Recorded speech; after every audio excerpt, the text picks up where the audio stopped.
In Unit 2, we will discuss the individual blood components and how they're prepared. This is Part 1. The goals of blood collection is to maintain the viability and function of the different elements that we collect in a unit of blood. We also want to prevent physical changes, and this will involve additive solutions. This may involve different types of storage temperatures, and then minimize bacterial contamination, especially for those components that are stored at room temperature. Anticoagulant preservative solutions are key to maintaining the viability of our blood components. Anticoagulants will prevent the blood from clotting. This is the same concept that we use in phlebotomy, where we have the different additives in different tubes, and their purpose is to prevent clotting of the blood. Preservatives provide nutrients for the cells. Once we collect the blood in a bag, it's no longer being fed by the human body. So we artificially provide nutrients to extend the life of the cells after collection. Heparin is an anticoagulant that's rarely, if ever, used anymore. It is an anticoagulant only. It's not a preservative solution. This component must be transfused within 48 hours, preferably within 8 hours. So moving along, heparin was one of the first anticoagulants that was used to preserve blood. Next came citrate phosphate dextrose, and there's two formulations. And we started with CPD first, and then they went on and added adenine for CPDA1, which effectively extended the shelf life for the red cells. So the storage time for CPD is 21 days, and for CPDA1 is 35 days. Both of these blood components are stored at 1 to 6 degrees centigrade, which is refrigerator temperature. What is the purpose of putting it in the refrigerator? Is to slow the glycolytic activity. Glycolysis is the process by which cells use glucose for energy. So if we slow down the metabolism of the cells, we can extend their shelf life. Adenine, there's none in CPD, and in CPDA1, its purpose is a substrate for ATP synthesis. The volume for both is 450 cc's plus or minus 10%. The dextrose supports ATP generation by the glycolytic pathway, and citrate prevents coagulation by binding calcium. You must memorize this chart, each component of this chart. The next generation of anticoagulant additive solutions came about with a substance called additive solution. It's abbreviated AS. There's a primary bag that contains the blood with satellite bags attached, and one of the satellite bags has the additive solution. The unit is drawn into citrate phosphate dextrose, which has a 21-day shelf life.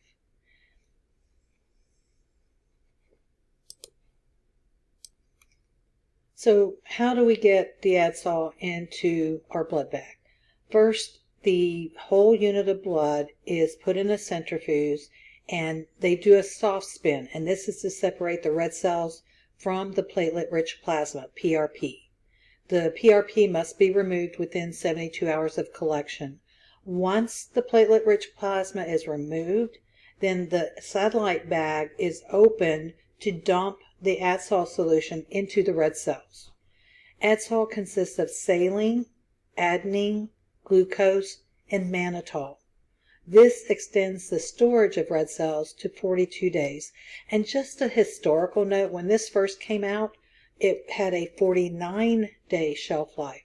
But we were noticing that towards the end of that shelf life, there was a lot of hemolysis. So the manufacturer was mandated to cut off a week for the storage time. The final hematocrit is approximately 66%, because remember, we've removed not all the plasma, but we leave about 20 cc's on.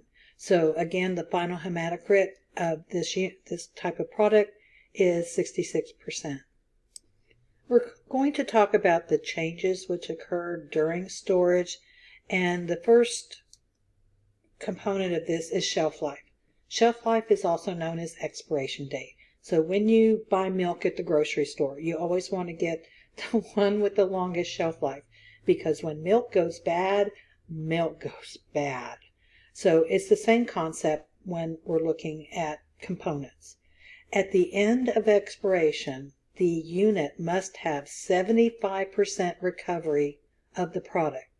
What does that mean? For red cells, at least 75% of transfused cells remain in circulation 24 hours after transfusion.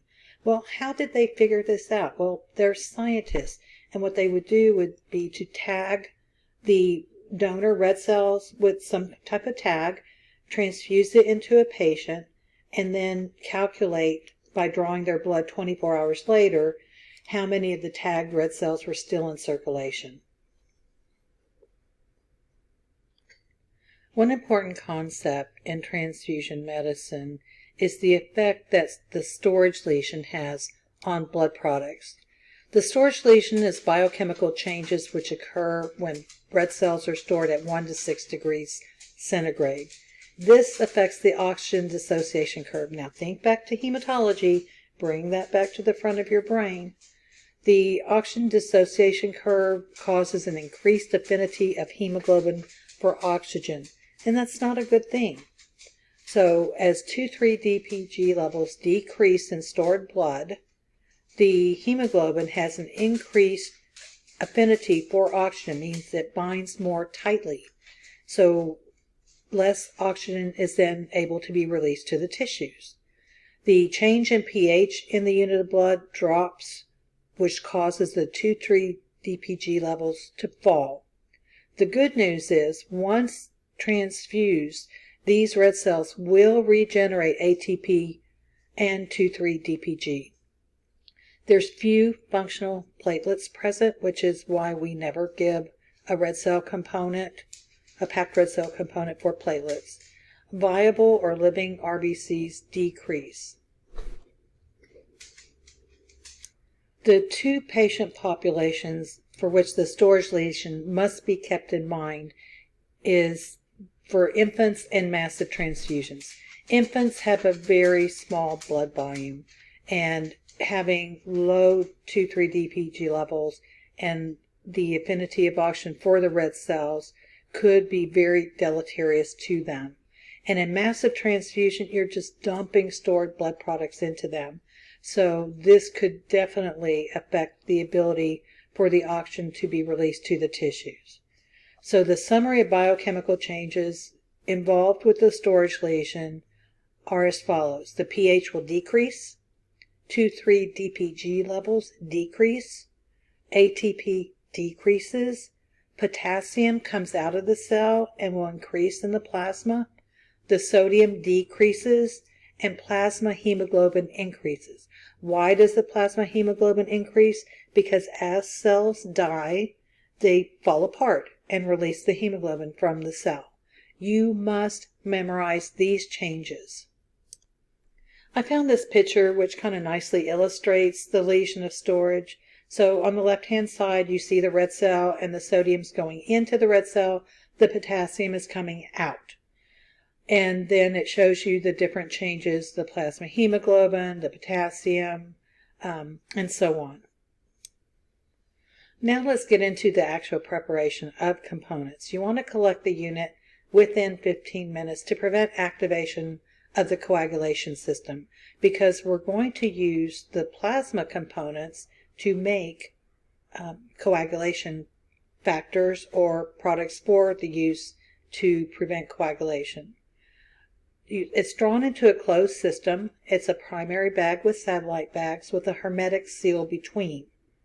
If the hermetic seal is broken and the blood is exposed to the air, this unit must be transfused within 24 hours if it's stored at 1 to 4 degrees, or 4 hours if it's stored at 20 to 24 degrees, which is room temperature. So here's the entire process. The whole blood unit is centrifuged with a light spin, and the platelets are suspended and this is called platelet-rich plasma. So light spin, remove all of the platelet-rich plasma except for maybe 20 to 40 cc's. Then the plasma must be frozen solid within 8 hours. And they have a special machine to do this. It's really cool that they plop all the plasma units in there, and within minutes the plasma components are frozen. Once you have the plasma frozen, we can make another product by thawing the plasma at 1 to 4 degrees. You put it in the refrigerator, and an insoluble precipitate will form as this thawing process occurs at 1 to 4 degrees.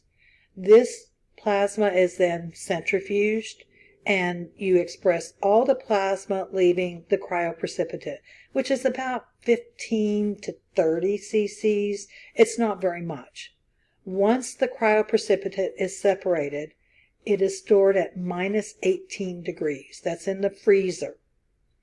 The red cells, if you have a CPD unit, it's good for 21 days.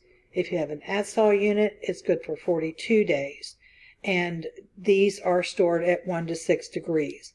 So I want you to memorize the process for how the components, the order in which the components are made, and the temperatures that they must be kept at.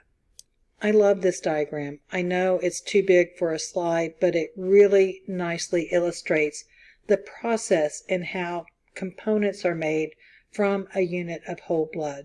So you'll want to spend a little bit of time with this. It has arrows that direct how the process is moving and a description of each step.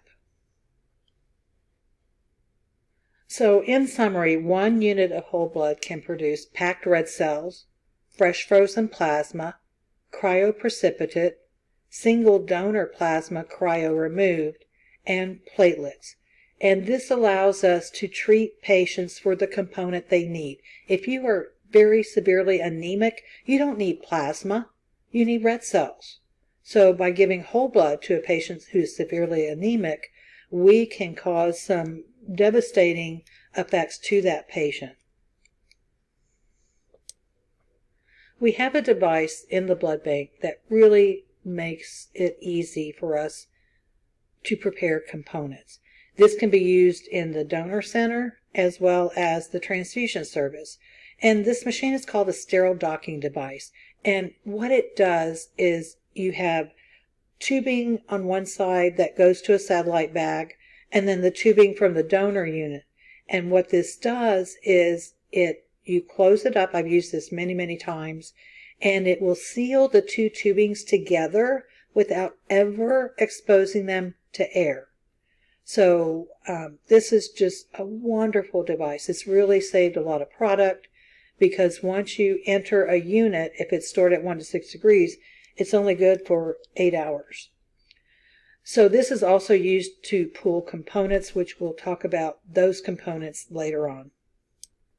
In the donor center, quality control of components must be done, and this requires a certain number of blood products to be tested at regular intervals. So we have to sacrifice approximately 4 units per month of whatever blood product. So if it's cryoprecipitate, we need to make sure it has this much factor VIII. If it's red cells, we need to make sure that the hematocrit is this much.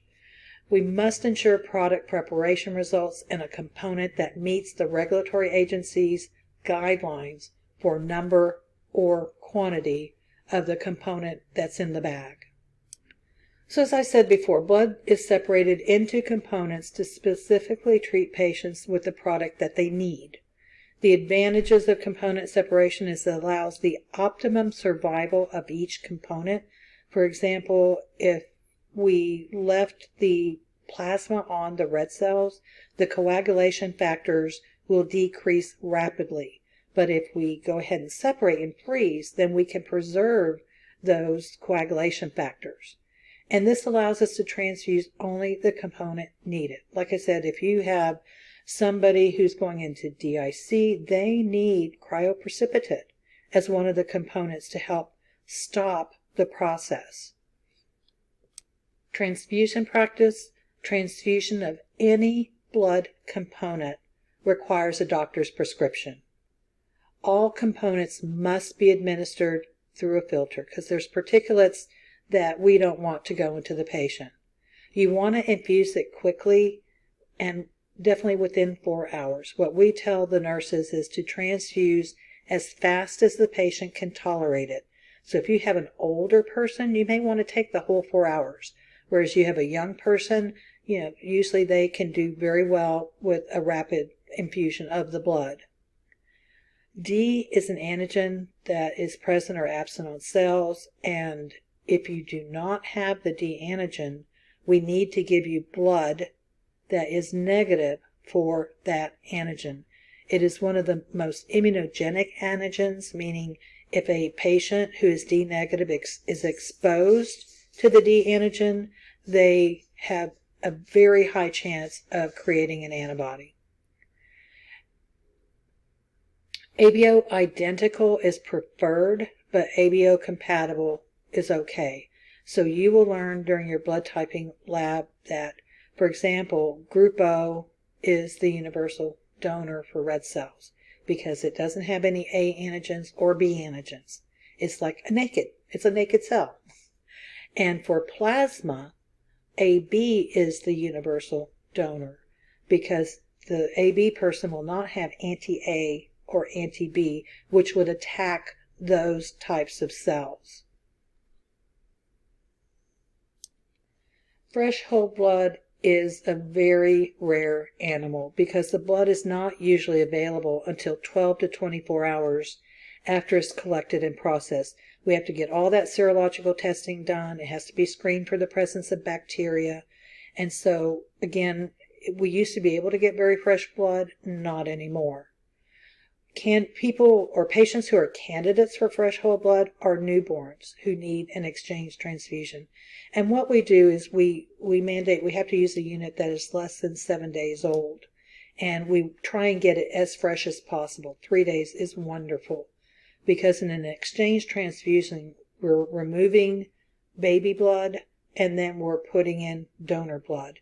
And it's a slow process, but eventually the baby's blood volume is replaced with donor blood, and we want it to live the longest life that it can. Patients requiring leukoreduced products. It's not a problem here in the U.S. because the products are leukoreduced immediately after collection. So once they collect the donor units, they take them to the back and immediately hook them up to a leukoreduction filter and filter them. So remember at the very first I told you about chunking information. And for blood components, if it's liquid red cells, it's stored at 1 to 6 degrees.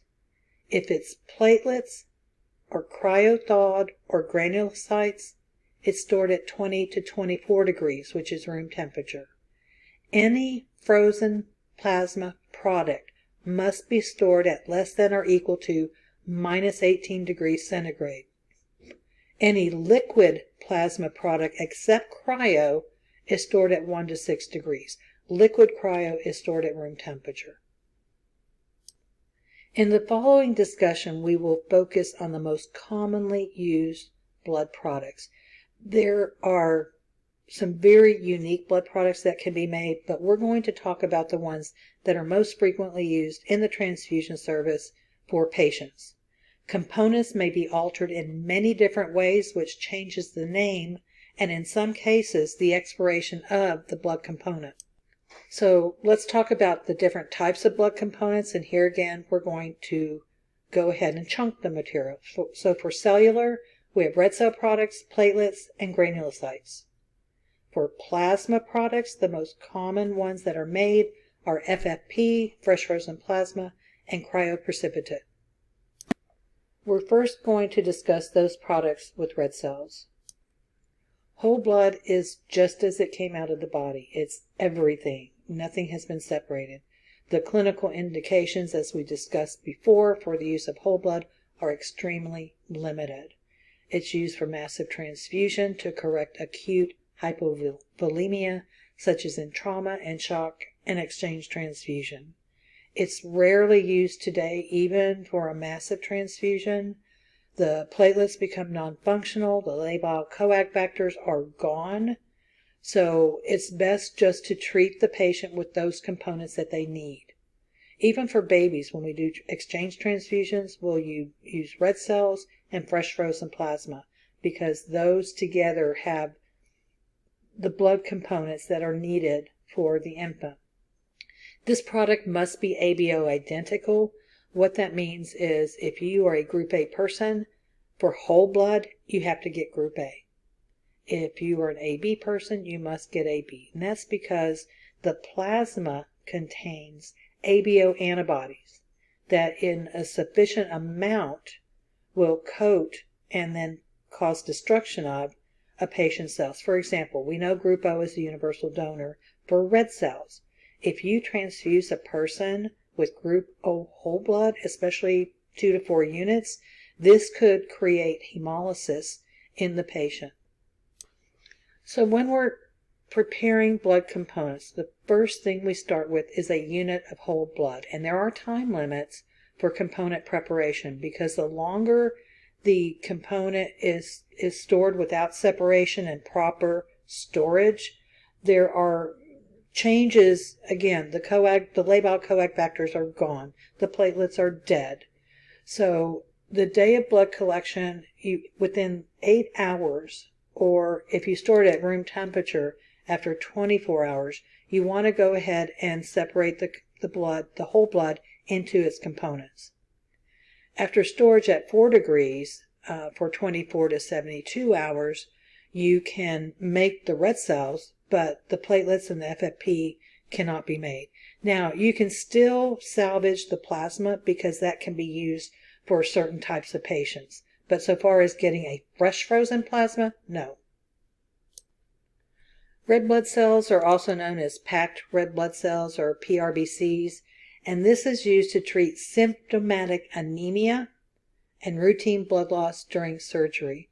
So a patient comes in, for example, sickle cell patients are the best choice, which you don't have much of in Montana, but throughout the country, it's not uncommon. And they are good. If they have a hemoglobin of 6 to 7, they're good. And we're not going to transfuse them. Now, in a healthy person, if you come in with a 6 to 7 gram hemoglobin, you're going to need a transfusion. And then the doctor does a calculation to determine how much blood you need. But again, you don't need plasma products. You're not bleeding out. You just need the red cells. So why give you anything but red cells? The hematocrit for a packed RBC is about 80% for non-additive CPD and 60% for Adsol additive. The Adsol, I can't recall how many cc's, but it's quite a large volume that's added to the blood. And again, this extends the shelf life of that unit of blood. So how do you make RBCs? You can either allow them to sediment out on their own or, much faster, centrifuge the whole blood, then express the supernatant plasma out. Leukocyte-reduced red cells. This is done because leukocytes can induce adverse effects during transfusion, primarily febrile, non-hemolytic reactions. Unfortunately, a febrile non-hemolytic transfusion reaction is usually due to white cells, but can be the first sign of a hemolytic transfusion reaction, where the donor cells are being rapidly destroyed by patient antibodies. Reactions to cytokines produced by the leukocytes in transfused units are thought to be the culprit in causing this type of reaction. Other explanations to the reactions include immunization of recipients to transfuse HLA or granulocyte antigens, microaggregates, and fragmentation of granulocytes, which if they're fragmented, they release their contents, which is something the patient may react to. Historically, this was indicated only for patients who had 2 or more febrile transfusion reactions. Now, it's a commonly ordered popular component. In fact, as I said before, all blood in the United States is leukoreduced right after blood collection, because the longer you wait, the white cells start dying and releasing their contents. So we want to remove as many intact granulocytes or white cells as possible. Leukocyte-reduced blood is also called CMV safe. cytomegalovirus safe since CMV lives in the white cells. And by removing the white cells, then you dramatically decrease the risk of transfusion-transmitted CMV. Again, most blood centers now leukoreduce their blood immediately after collection. And if not, if you have non-leukoreduced blood, they have special filters that instead of a regular blood filter, the nurse will hook this unit of blood up to a leukoreduction filter, which will remove other particulates as well as the white cells. And again, since going universal leukoreduction, we have seen a dramatic decrease in the febrile non-hemolytic transfusion reactions. So this is an illustration of what occurs at the blood donor center. We have the blood bags that are immediately hooked up to a leukoreduction filter, and then there's a satellite bag here at the bottom to where the leukocyte-reduced blood goes. Washed red blood cells is another type of product, and there's a unique population that needs this type of blood. Washing will remove the plasma proteins, the platelets, the white cells, and microaggregates which may cause febrile or urticarial reactions. Patients requiring this product are most commonly the IgA deficient patient with anti-IgA antibodies. And we're going to bring immunology back to the front of your brain, but remember there's 5 antibody classes, and IgA is the one that is found in your fluids. And unfortunately, there are people in this world that don't make IgA. And when they're exposed to IgA, they look at that as an antigen, and they make antibodies to it. And all normal people have IgA. So when a patient is identified as IgA deficient, and this is usually through electrophoresis, then you have to give them washed cells. And we have a machine that is like a washing machine, and I've operated this. We would wash blood on a regular basis because we had special patients. But it washes the cells 3 times with saline to remove the plasma proteins as well as the white cells. And there's a donut, and the blood goes into the donut, and saline is added, and it just like a washing machine. And then it centrifuges, and then it removes the supernatant, and it has a red cell detector because you don't want your red cells going into the wash solution. There's 2 types of labels: washed red cells, which do not need to be quality controlled for white blood cells, meaning we don't do a white blood cell count on them. Or if you're washing the blood to create a leukocyte poor product, then you have to perform QC. And in order to be called a leukocyte-reduced washed RBC, you have to have removal of 85% of the white cells. This is no longer considered an effective method for leukoreduction, but before the advent of leukocyte filters, we had no choice. This unit expires within 24 hours after it's entered because you've broken the hermetic seal. So this is a picture of a cell washer. On the left-hand side, you have the unit of blood. On the right-hand side, you have saline. And you just turn it on, hook it up and turn it on, and it will automatically wash 3 times. Frozen blood is a very unique component. Frozen red cells, and once they're thawed out, they're called deglycerolized red cells, serve a unique purpose in transfusion medicine. Blood is usually frozen to preserve rare types or for autologous transfusion or stockpiling blood for military mobilization and or civilian natural disasters. What happens is blood is drawn the same way as any other unit of blood, and the plasma is removed and glycerol is added. Glycerol is a cryoprotective agent, so it goes into the cells and it then prevents them from forming ice crystals when it goes in the freezer.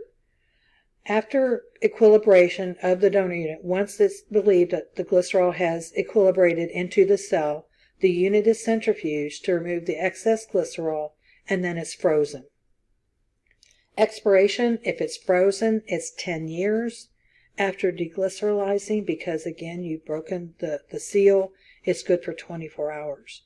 And I want to tell you that there are some blood types that are so very, very rare, and you haven't gotten into antigens yet. But for example, Solano. Solano is an antigen found on 99.9% of the population. So finding a donor who is negative for that antigen is virtually impossible. So what they do is when they identify a donor who has this unique, who does not have this unique antigen, then if the patient doesn't need the blood, then they will store it. And after 10 years, I would be very hesitant to even throw that out, knowing how difficult it is to find it. But that's between the medical director and the blood transfusion service as to whether there's a reason for keeping this unit beyond expiration. Because you deglycerylize it, so you're not going to recover as many red cells, but maybe 50% could save the life of this patient. Storage temperature, there's two types of glycerol solutions that may be used.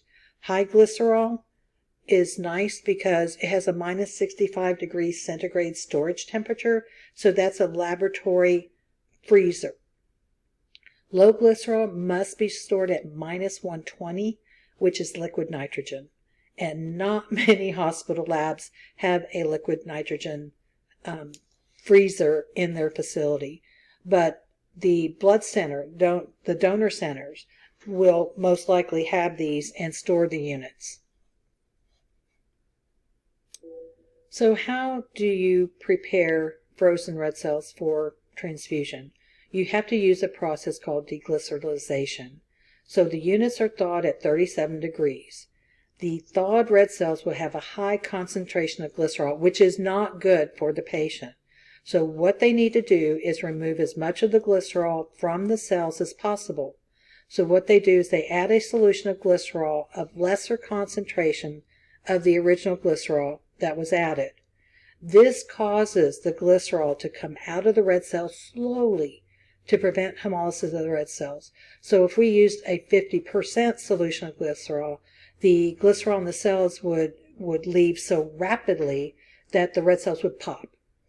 After a period of equilibration, the unit is spun, the solution is removed, and a second solution with a lower glycerol concentration is added.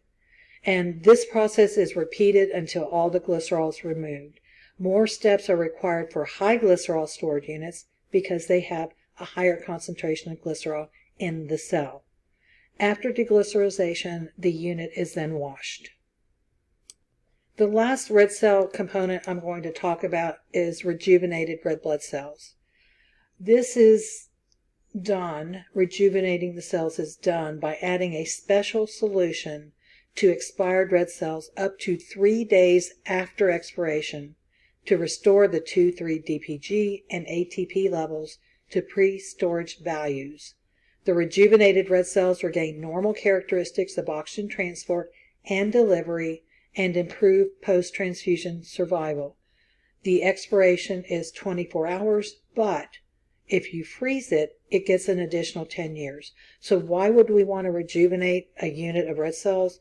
Well, those rare donors who lack a number of antigens are the ideal candidates to freeze. Please write down your questions and bring them to class with you. This concludes part 1 of blood components.